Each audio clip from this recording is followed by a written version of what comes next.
안녕하세요. 선한 영향력을 가지고 싶은 60대 서울 시민 남성입니다. 어릴 때부터 워낙 힘들게 살아서 그런지 남을 돕고 살고 싶은 마음도 크고 이타적인 인간으로 살고 싶은 마음도 큰 사람입니다.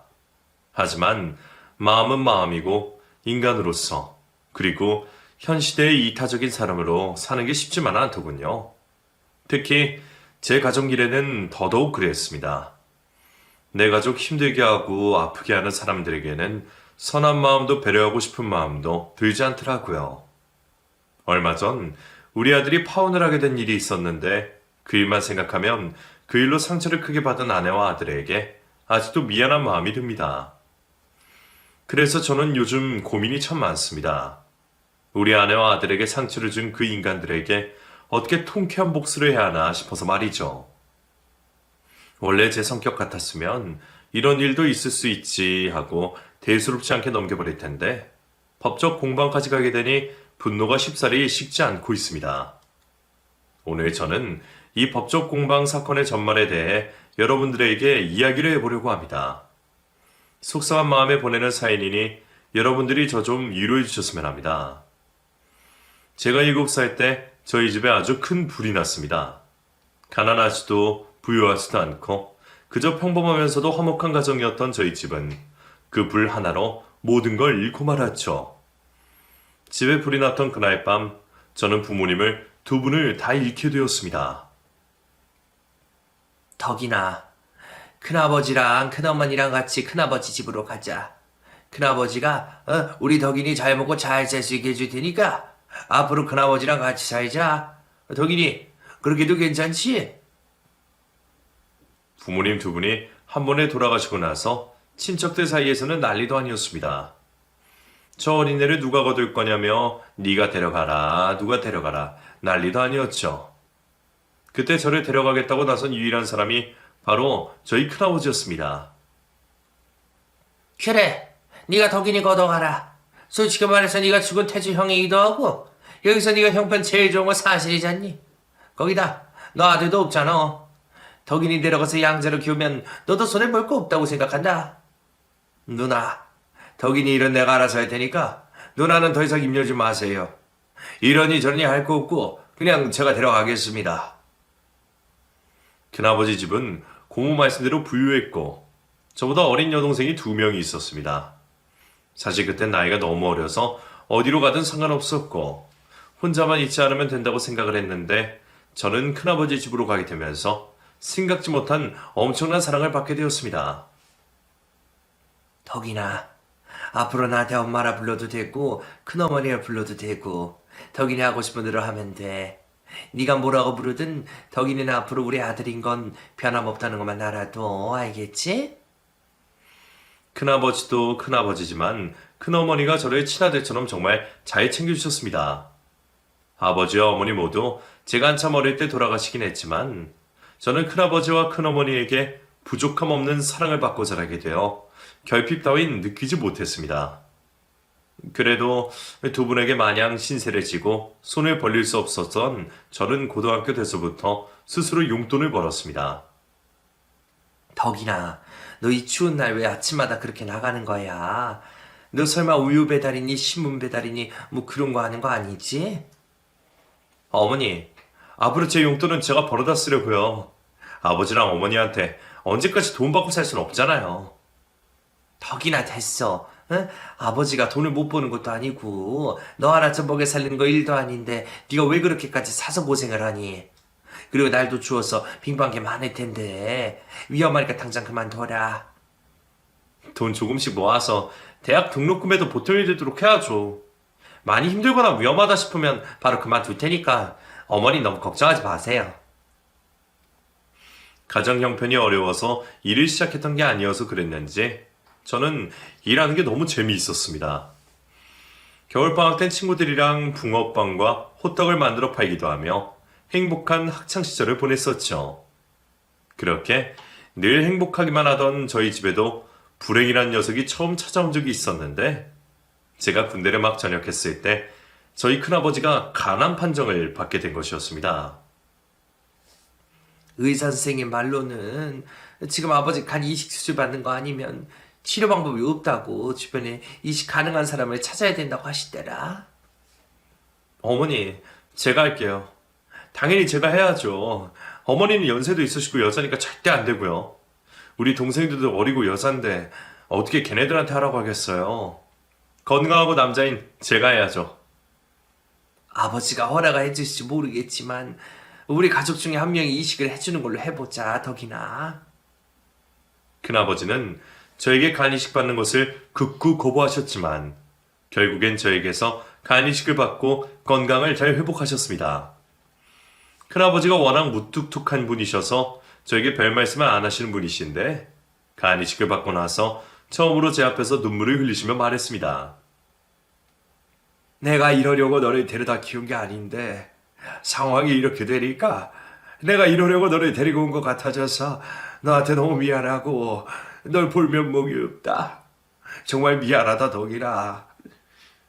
아버지, 왜 그렇게 말씀하세요? 절대 그런 생각하지 마세요. 아들이 아버지한테 간이식 해주는 건 당연하죠. 저는 아버지한테 간이고 숙이고 다 해줄 수 있으니까 아버지는 건강하게 오래만 살아주세요. 고맙다. 고맙다, 덕이나. 아버지 앞으로 건강관리 잘 할 테니까 우리 앞으로도 잘 살아보자꾸나. 아버지가 너한테 큰 빚을 졌다. 아버지의 간암 판정 때 온 가족이 마음고생을 하긴 했지만 간이식 이후로는 큰 불행 없이 저희 가족 모두 행복하게 잘 지낼 수 있었습니다. 저도 동생들도 좋은 반려자를 만나 결혼도 했고 아이도 낳으며 살게 되었죠. 그러던 중 제가 마흔이 되었을 때 큰어머니께서 치매에 걸리시게 되었습니다. 아버지, 어머니는 제가 모실 테니까 다들 걱정하지 마세요. 아들인 제가 어머니를 모시는 게 당연하죠. 그리고 너네 둘도 걱정하지 마라. 오빠가 알아서 정성껏 모실 테니까 너희는 어머니 보러 집에 자주만 들러줘. 오빠 마음은 그렇겠지만 세연이 의견도 들어봐야 되는 거 아니야? 치매 환자 모시는 게 쉬운 일도 아니고 세연이는 치매 걸린 시모를 모시고 싶어 하지 않을 수도 있잖아. 세연이가 도와주면 나야 고맙겠지만 오빠는 오빠 손으로 직접 어머니 모실 생각이야. 그러니까 그런 걱정은 하지 않아도 돼. 감사하게도 아내는 치매 걸린 큰어머니를 제가 모시는 것을 흔쾌히 허락해 주었고 아내도 저를 도와 큰어머니를 모셔주었습니다. 그렇게 제 손으로 치매에 걸리신 큰어머니를 모시고 임종까지 지켜주었죠. 큰어머니가 돌아가시고 10년 후 큰아버지가 세상을 떠나셨는데 저에게 큰 선물을 남겨주시고 떠났습니다. 내 재산 반 이상을 너한테 남기고 갈 생각이다. 아버지는 너를 처음 데리고 왔을 때부터 내가 낳은 새끼들이랑 구분 않고 키우겠다고 마음을 먹었었다. 그래도 마음처럼 되지 않았을 수도 있었을 텐데 네가 나랑 내 엄마를 잘 따라줘서 엄마도 나도 너를 내 아들처럼 키울 수 있게 된 것 같다. 아버지랑 어머니가 저에게 주신 사랑 평생 잊지 않겠습니다. 다음 생이라는 것이 있다면 저는 그때도 아버지랑 어머니 아들로 태어나고 싶어요. 그래, 그러자 덕이나. 우리 다음 생에도 꼭 이렇게 부모 자식 간으로 만나자꾸나. 그리고 아버지 떠나도 동생들한테 네가 든든한 오빠가 되어줘라. 아버지의 마지막 부탁이다. 애들은 제가 끝까지 책임지고 보살필 테니까 아버지는 너무 걱정하지 마세요. 그동안 정말 감사했습니다, 아버지. 큰아버지가 사업을 하셔서 적지 않은 재산을 가지고 있을 거라고 예상은 했는데 돌아가시고 보니 제 생각보다 더 많은 재산을 가지고 계셨습니다. 여동생들 동의하에 재산 절반 이상을 제가 받고 난 후 저는 아내와 모아뒀던 돈을 합쳐 아주 낡고 오래된 건물을 하나 매입했습니다. 오빠, 그 오래되고 돈도 안 내는 건물 사서 뭐하려고 그래? 그거 너무 돈 낭비 아니야? 차라리 그걸로 집이나 하나 더 사든가 하지 왜 그랬어? 있어봐. 오빠가 다 생각이 있어서 그래. 일단 그 건물 부수고 새로 지을 건데 조만간 거기가 젊은이들 많이 다니는 거리가 될 거다.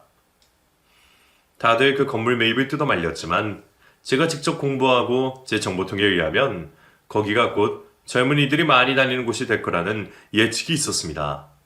그래서 저는 한치의 고민도 않고 오래된 건물에 매입한 후 다시 깔끔하고 멋있게 새로 건축을 했습니다. 그리고 제 건물 건축이 완료되자마자 귀신같이 그곳은 젊은이들이 몰리는 거리가 되었죠. 사장님, 성계지명이 아주 대단하십니다. 지금 건물 가격이 미친 듯이 뛰고 있는데 팔 생각 없으십니까? 부동산에서 사전에 건물 탐내는 사람들이 줄을 섰거든요. 팔 때가 되면 제가 먼저 부동산에 찾아갈 테니까 저희 건물 탐내러 오시는 분들은 그냥 좋게 돌려보내주세요. 역 바로 앞에 위치해 있어서 그런지 제 건물을 탐내는 사람들이 한둘이 아니었습니다. 제가 매입했던 금액의 2배를 쳐서 사겠다는 사람도 종종 나타났었죠. 건물을 사들이고 나서 저는 하던 일을 그만두지 않고 한동안은 계속 평범한 직장인으로 지냈습니다. 다만 건물주가 되고 나서 달라진 것이 있다면 제 아이들에게 더 많은 돈을 투자했다는 것이지요. 경우 너 미국으로 유학 가고 싶다고 했던 거 그 마음 아직 변함없냐? 너 가고 싶으면 아버지가 지금이라도 보내줄 수 있는데 지금이라도 가고 싶은 마음 있어? 아버지, 나 미국 말고 영국 가고 싶은데 영국으로 보내줄 수 있어? 미국보다는 유럽에서 살면서 공부를 해보고 싶어. 유럽으로 가면 여행 다니기도 쉽고 미국보다 더 많은 경험을 할 수 있을 것 같아. 미국은 나중에 가면 되니까 영국으로 보내줘. 저에게는 아들 하나와 딸 하나가 있었는데 둘 다 공부 욕심이 어마어마했습니다. 그래서 저는 둘이 하고 싶은 대로 다 하라고 유학도 보내주고 거기서 기죽지 말라고 매달 용돈도 수백만 원을 보내주고 있었죠. 그렇게 아이들을 부족함 없이 키우면서도 제가 아이들에게 귀에 딱지가 않도록 했던 말이 있었습니다. 어디 가서 아버지한테 건물이 있다느니 우리 집 재산이 많다느니 그런 소리 하고 다니지 마라. 지금 이 돈이 아버지 돈이지 너네 돈은 아니잖아. 그리고 아버지는 너네들한테 물려줄 생각 추호도 없으니 지금 아버지 재산이 나중에 너네 재산이 된다고도 생각하지 말아라. 아버지, 어디 가서 돈 많다고 자랑을 안 할 거긴 할 건데 아버지 진짜 우리한테 재산 안 물려줄 거야? 아버지도 할아버지한테 물려받은 거잖아. 아버지 재산이요? 온전히 아버지 것이겠냐? 너희 고모들 지금이야 잘 지내지만 혹시라도 힘들 때가 오면 도와줘야 되고 조카들도 종종 도와주고 그래야 되지 않겠어? 아버지 말 명심하고 어디 가서 거들먹거리지 말고 살아. 아버지, 어디 가서 아버지 건물주로 가면 똥파리들만 엮여서 우리도 일부러 티 안 내고 사니까 그런 걱정을 하지 마. 그리고 도대체 그 얘기가 몇 번이나 하는 거야? 아이들이 제 말뜻을 이해해 줬는지 어디 가서 건물주 자식이라고 거들먹거리고 살지는 않는 듯 했습니다. 돈 덕분인지는 몰라도 우리 두 아이들은 문제 한번 일으키지 않고 자기가 이루고 싶은 것들을 다 이루며 자라주었습니다. 첫째인 아들이 30살이 되었을 땐 결혼을 하겠다며 여자 한 명을 데리고 왔습니다. 아버지, 어머니, 제가 데리고 오겠다고 말씀드렸던 제 여자친구예요. 나이는 저랑 동갑이고 저희 내년 초에 결혼하고 싶어서 인사드리러 왔어요. 저는 웬만해서는 아들이 좋다는 여자랑 결혼할 수 있도록 허락을 해주려고 했는데 아내는 그러고 싶지 않은 눈치인 듯 했습니다. 이름이 어떻게 돼요? 어른들을 봤으면 누군지 자기소개를 먼저 해줘야죠. 이름이 뭔지 무슨 일을 하는지 기본적인 걸 알려줘야 되는 거 아니에요? 아, 죄송합니다. 제가 긴장을 해서 인사드리는 걸 깜빡했어요. 제 이름은 한송이이고요. 사는 건 지금 형우가 살고 있는 동네에서 살고 있어요. 말을 좀 또박또박하게 똑바로 해줬으면 좋겠네요. 그리고 제가 궁금한 게 있는데 지금 송이 씨 하는 일이 뭐예요? 형우한테 물어봤는데 제대로 대답을 안 하더라고요. 아내가 평소답지 않게 왜 이럴까 까칠하게 사람에 대하나 싶었는데 그럴 만한 이유가 있는 듯 했습니다. 저 얼마 전에 회사에서 잘려서 회사 안 다니고 실업급여 받고 있어요. 이런 실업급여 다 받고 나서 구할 생각입니다. 진짜 둘 다 제정신이 아니다. 일도 안 되는 이 백수가 무슨 결혼을 하겠다고 온 거예요. 형우 너 그래서 엄마 질문을 그렇게 회피했던 거니? 결혼하는 건 좋은데 제발 기본적인 건 갖추고 결혼하자. 엄마 부탁이다. 어머님, 저희 결혼 허락해 주시면 안 돼요? 저 결혼하고 나서 바로 일자리 구할 생각이고요. 저희 둘 다 결혼할 때 부모님들 도움 안 받기로 했으니까 허락만 해주세요. 기가 찬다, 기가 차. 지금 당장 일자리 구해올 테니 허락해달라는 것도 아니고 결혼하고 일자리 구한다고요? 그 말에 제가 어떻게 믿어요? 그리고 송이 씨 모아둔 돈 좀 있어요? 도대체 돈을 얼마나 모았길래 자기들 돈으로 결혼을 한다고 그래요? 돈을 얼마나 모았냐는 아내의 질문에 예비 며느리는 엄청 당당한 목소리로 말했습니다. 저한테 지금 500만 원 정도 있어요? 그거랑 형우가 모아둔 돈으로 하면 결혼식은 간소하게 할 수 있을 것 같은데 안 될까요?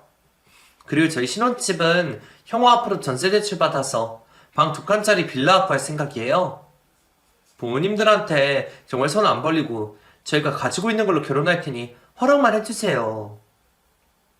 예비 며느리의 말에 아내가 혼절하려고 하길래 제가 아들과 예비 며느리 돌려보냈습니다. 엄마 보니까 절대 허락 안 해줄 것 같으니 제대로 된 일자리부터 구해와서 다시 이야기하는 걸로 하자. 예비 며느리가 돌아가자마자 아내가 자리에서 벌떡 일어서더니 아들에게 예비 며느리에 대해 꼬치꼬치 캐묻기 시작했습니다. 쟤 뭐 믿는 구석이 있어서 일을 안 구하고 저러고 있는 거라니? 쟤네 부모님 뭐 하시는 분들이셔? 형편이 좀 괜찮아? 내가 듣기로는 부모님들은 기초생활수급자 써서 나라에서 주는 돈으로 생활하고 있는 걸로 알고 있어.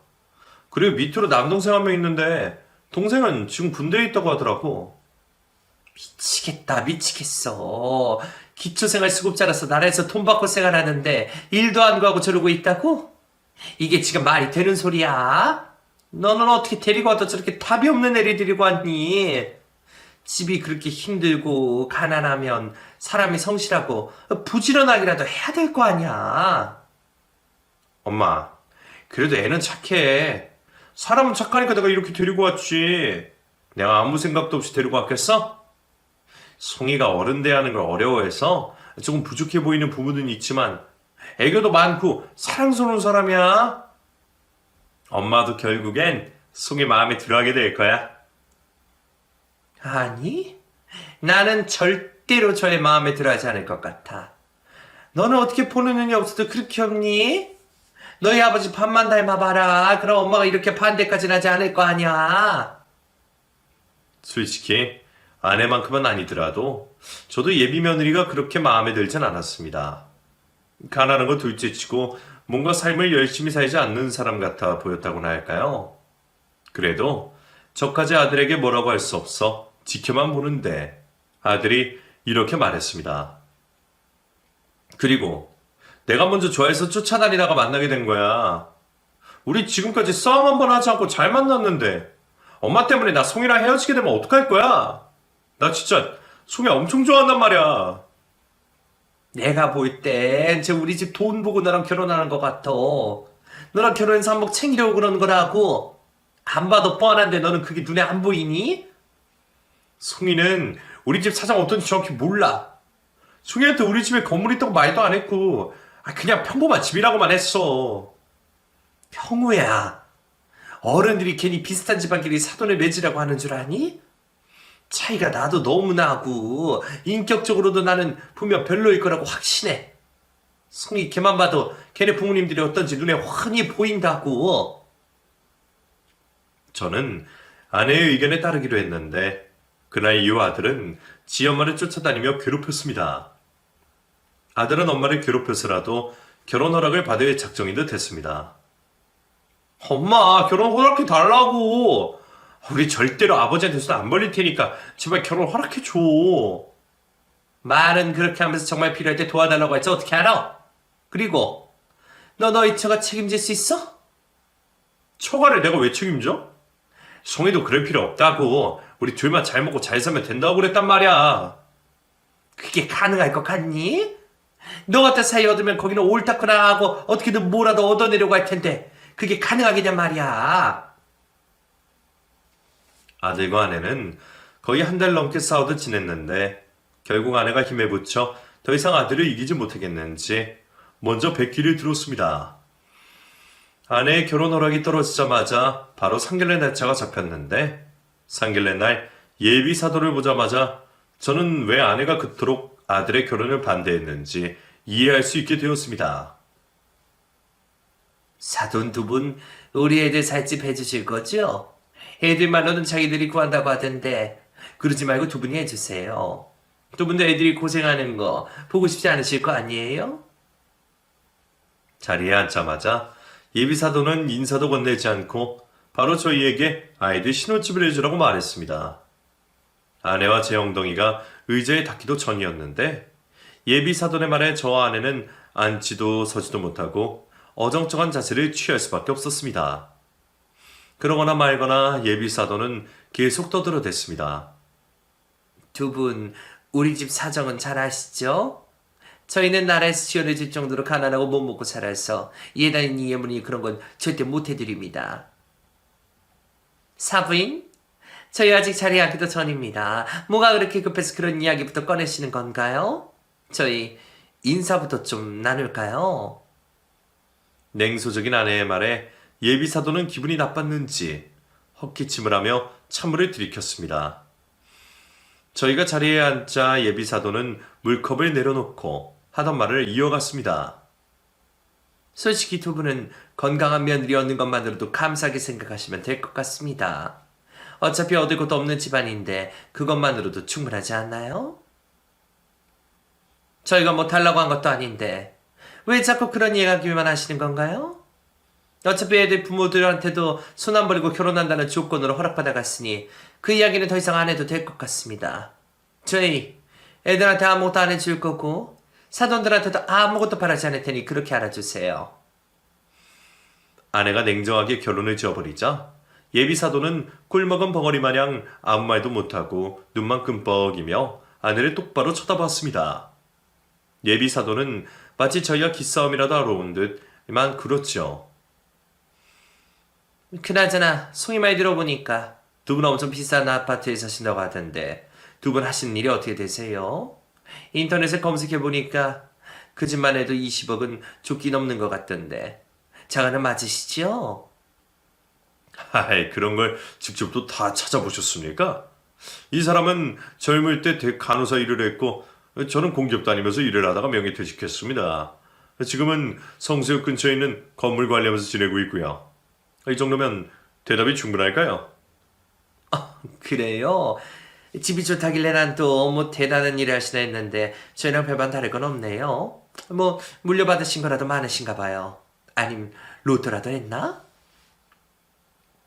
예비사도는 대놓고 저희를 비웃었고 상견례 내내 저희에게 비아냥대던 말을 했습니다. 기분 나쁘게 상견례를 마치고 아들과 예비 며느리와 남아있는데 아들이 저희에게 죄송하다고 말했습니다. 엄마, 아버지, 내가 진짜 미안해. 두 사람한테 내가 뭐라고 할 수 있는 말이 없어. 그래도 일단 엄마 화내지 말고 기분 좀 풀어줘. 어머, 어머니 화나셨어요? 저희 상견례 잘 끝냈잖아요. 그래도 기분 나쁜 부분이 있으셨다면 좋은 날이니까 그냥 잊어주세요. 그리고 저희 엄마 부탁대로 아버님이랑 어머니 저희 신혼집 해주실 거죠? 예비 며느리의 눈치 없는 발언에 아들이 옆구리를 쿡 찔렀지만 예비 며느리는 끝까지 저희에게 애교를 부리며 신혼집을 해달라고 했습니다. 아버님, 저는 아버님한테 그런 능력이 있다고 믿어요. 아버님 정도면 저희 신혼집으로 아파트 하나 전세로 구해주실 수 있지 않으세요? 물론 집을 하나 사주시면 감사하겠지만 그게 힘들다면 전세로라도 아파트 하나만 구해주세요. 저 정말 아파트에서 살고 싶어서 그래요. 송이 너, 우리한테 손 안 벌리기로 하고 결혼 허락 받은 거 잊었니? 너희 엄마가 그렇게 말했다고 너까지 그러면 어떡해? 그럼 너 지금 말 바꾼 거나 다름없잖아. 엄마 말대로 두 분도 자식이 힘들게 먹고 사는 거 보기 싫으시잖아요. 형우 앞으로 전세 대출 받으면 결국 그 이자도 다 형우가 갚아야 되는데 두 분은 그걸 지켜만 보고 싶으세요? 아내의 입에서 쌍욕이 나올 것 같아 급하게 아내를 데리고 집으로 돌아왔습니다. 집으로 돌아온 아내는 저에게 이렇게 말했습니다. 형우, 저런 애랑 결혼하면 나 절대로 도와줄 생각 없어. 10원 한 장 안 보탤 거고 평생 나 죽을 때까지 돈 한 푼 안 보탤 거야. 당신도 그런 줄 알고 애들 도와줄 생각하지 마. 당신 나 몰래 형우 도와줬다가는 나랑 끝날 줄 알아. 나도 그럴 생각 없어. 그러니까 당신도 그만 진정해. 우리는 부모로서 결혼식에 참석만 하면 되니까 그 이상 해줄 생각하지 말자.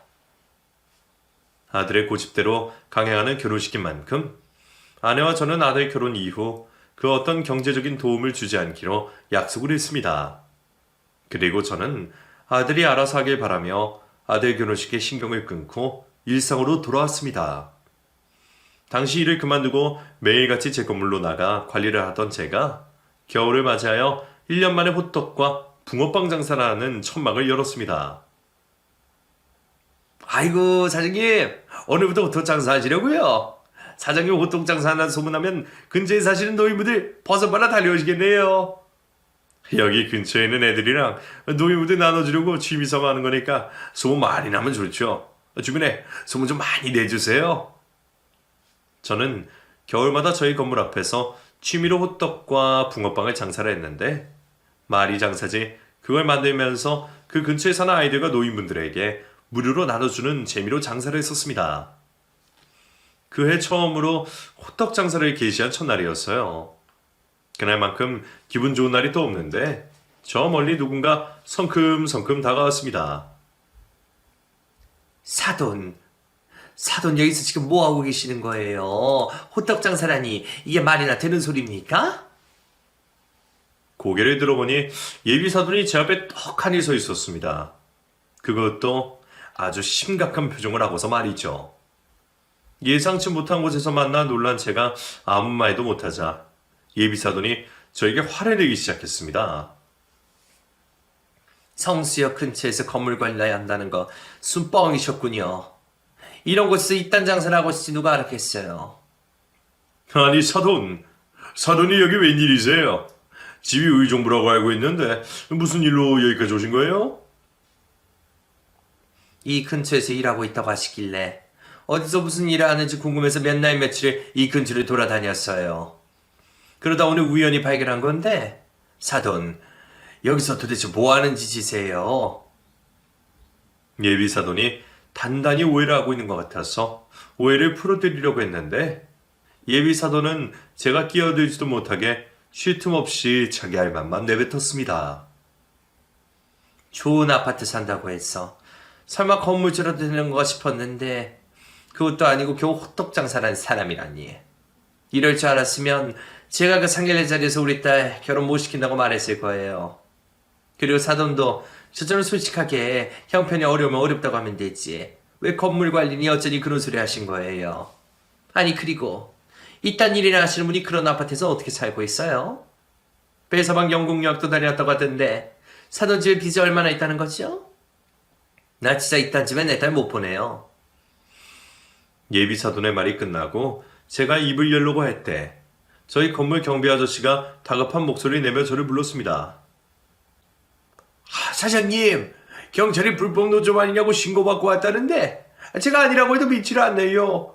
건물주 데리고 오라고 하는데 사장님 잠깐만 오셔야 될 것 같습니다. 건물주를 찾는다고요? 바로 갈 테니까 잠깐만 기다려주세요. 그리고 사돈, 저 금방 다녀올 테니 여기서 잠시만 기다리고 계세요. 경찰이 건물주를 찾는다고 하길래 예비사돈을 길거리에 세워두고 다녀왔는데 예비사돈은 언제 다녀온 건지 편의점에서 따뜻한 커피와 핫팩을 사두고 그 자리에 서 있었습니다. 사돈, 진작에 말씀하셨어야죠. 사돈이 건물 주인이면 주인이 나 진작에 말해주셨으면 제가 그런 오해 같은 건 하지 않았을 거예요. 사돈 저 오해하게 만들었으니까 저한테 얼른 사과하세요. 제가 왜 사과를 해야 되죠? 사과는 그쪽이 해야 되는 거 아닙니까? 사람 말도 못하게 따발총처럼 자기 할 말만 하더니 이제 와서 무슨 짓입니까 이게? 사돈이 오해하게 만들었잖아요. 제가 그러고 싶어서 그랬겠어요? 그리고 부모로서 당연히 호떡 파는 집에 딸 시집 보내고 싶지 않은 마음은 똑같은 거 아닌가요? 사돈도 저랑 같은 딸 자식을 둔 부모니까 방금 일은 사돈이 이해를 해주셨으면 합니다. 이렇게 뻔뻔한 사람이 저의 사돈이 된다는 게 끔찍했습니다. 저는 예비 사돈을 대충 집으로 돌려보낸 뒤 그날 밤 아들을 집으로 불러 처음으로 아들에게 화를 내며 말했습니다. 당장 파혼해! 어디 데려올 사람이 없어서 그런 막대먹은 집안의 딸을 데리고 와! 그래, 부모는 그럴 수 있다고 치자. 그렇다고 해서 송인가 뭔가 하는 걔가 네 말대로 착하기를 하니 성실하기를 하니 예쁜 구석 하나도 없지만 아들이 너만 보고 결혼하라고 해줬는데 그 집 부모 아주 막장이더구만. 그날 오후 무슨 일이 있었는지 다 알게 된 아들은 제 말에 그 어떤 반박도 하지 못했습니다. 지금까지 아버지가 너 하고 싶다는 거 못하게 한 적이 있었니? 너 먹고 싶다는 거, 갖고 싶다는 거, 하고 싶다는 거 큰 돈 들여서라도 내가 다 해줬잖아. 그래서 결혼도 그렇게 해주려고 했는데 이건 정말 아니다. 그 집이랑 사돈 맺는 순간 우리 집 망하는 거 다름없으니까 너 당장 가서 파혼해라. 그래도 그 애랑 정 결혼하고 싶다면 우리랑 평생 연 끊을 생각하고 지금까지 내가 너한테 해줬던 거 다 뱉어내고 나가라. 다행히도 아들은 끝까지 결혼을 하겠다고 우기지 않았습니다. 아들이 알아서 현명하게 잘 판단하길 바라고 다음날 다시 건물 관리를 하러 나갔는데 그 앞에 예비사돈이 떡하니 서 있었습니다. 솔직히 제 건물 앞에 서 있는 예비사돈을 보자마자 저승사자를 본 것 마냥 무서웠고 소름이 돋았습니다. 사돈, 오늘도 호떡 장사 하실 건가요? 제가 예전에 우리 송이 어릴 때 호떡이랑 붕어빵 만들어 판 적이 있는데 그 경험을 되살려서 앞으로는 제가 하도록 할게요. 사돈은 따뜻한 데서 푹 쉬세요. 그놈의 사돈 소리 좀 그만했으면 좋겠습니다. 어제 형한테 파혼하라고 말해뒀고 형도 그럴 생각인 것 같으니 그렇게 알고 이제 그만 돌아가 주시죠. 파혼이란요. 그건 절대 안 됩니다. 애들이 자기들 좋다고 결혼한다고 그러고 있는데 부모라는 사람이 어떻게 애들이 파혼하라고 할 수 있나요? 왜 죽고 못 산 애들을 찢어놓으세요? 애들 찢어놓은 건 제가 아니라 그쪽입니다. 그쪽이랑 더 이상 얼굴 맞대고 대화 안 하고 싶지도 않으니까 돌아가세요. 그렇게 예비 사돈을 돌려보냈는데 아들에게서는 별다른 소식이 없었습니다. 정리를 했으면 했다고 연락이 와야 되는데 아무래도 아들이 정리를 하는 게 쉽지 않은 듯 했었죠. 그래도 저는 아들을 기다려주기로 하고 재촉하지 않았습니다. 그런데 몇 주 뒤 호떡 장사를 하는 곳에 낯선 여자 2명이 종이 한 장을 들고 저를 찾아왔습니다. 혹시 이 건물주인 배덕희 씨 맞으세요? 누구신데 저를 찾아오신 거죠? 저 아시는 분들이실까요? 아, 저희 영희 언니한테 돈 빌려준 사람들인데요. 영희 언니가 여기 건물주인 배덕인 씨가 사돈이라고 그 돈 여기서 받으면 된다고 차용증을 써줬거든요. 이거 뭔지 아시죠? 저에게 돈을 받으러 왔다는 여자 한 명이 손에 들고 있던 종이를 건넸는데 거기엔 제 이름과 제 건물 주소가 떡하니 적혀 있었습니다. 영이라는 사람이 누구죠? 그리고 저는 사돈 같은 거 없는데요. 누가 이 땅을 써준 겁니까? 이영이 몰라요? 한송이 엄마 이영이 말이에요. 송이가 여기 아들이랑 결혼한다던데 아닌가요? 그 둘 파혼하기로 했고 저희 사돈 아닙니다. 그리고 제가 빌려준 것도 아닌데 왜 저한테 돈을 달라고 하시는 건가요? 그리고 이딴 게 무슨 차용증이라고 저한테 들이댑니까? 영희 언니는 사돈이 대신 갚아주기로 했다고. 여기서 받으면 된다고 차용증 써준 거니까 차용증대로 그쪽이 돈을 좀 갚아줘야겠네요. 보시면 아시겠지만 영희 언니가 저희한테 빌려가 돈이 한두 푼이 아니라 저희는 꼭 받아가야겠어요. 그리고 영희 언니 그게 우리한테 돈 빌리고 사라진 지 5월이거든요? 예비 사돈은 파혼 이야기 듣자마자 애들 결혼은 글러먹었다 생각을 했는지 제 이름을 팔아 지인 2명에게 1억이라는 돈을 빌리고 사라졌습니다. 아들에게 이 소식을 전한 후 저는 아들과 예비 며느리를 집으로 불러들였습니다. 도대체 어떻게 된 일인지 너네가 설명해봐라. 송이 너 너희 어머니랑 연락은 되든? 아버지, 알아보니까 숭이 어머니 사라진 지 오래라고 하더라고. 숭이 말로는 일주일 전까지만 해도 연락이 됐는데 지금은 아예 연락이 두절이래. 아무래도 도망가신 것 같아. 저는 그날 어떻게든 그 둘을 파혼시킬 작정이었습니다. 아들이 자기 손으로 끝을 내지 못하면 제 손으로 끝을 내려고 했었죠. 그런데 예비 며느리가 먼저 입을 열었습니다. 아버님, 근데 왜 저희가 파혼을 해야 돼요? 잘못은 우리 엄마가 했지. 제가 한 게 아니잖아요. 왜 그 잘못을 저한테 물으시냔 말이에요. 한송이, 너 가만히 있어. 아버지한테 그게 무슨 말버릇이야. 아니? 나 할 말은 해야겠어. 아버님, 제 말이 틀렸나요? 제가 아버님한테 잘못한 것도 아닌데 왜 제가 피해를 받아야 되냐고요. 저는 무조건 이 결혼할 거고요. 아버님이랑 어머님이 반대하신다고 하시면 저는 형과 두 분이랑 연 끊을 수 있게 만들 거예요. 예비 며느리의 말에 아내가 참지 못하고 소리를 질렀습니다. 그 부모의 그 자식이라고. 너도 네 엄마나 다를 것 하나 없다. 너희 엄마가 그러고 갔으면 내가 대신 사과드리겠다. 죄송하다고 말하는 게 먼저 우선이지. 어디 감히 사리 분별도 못하고 네가 그런 소리를 해?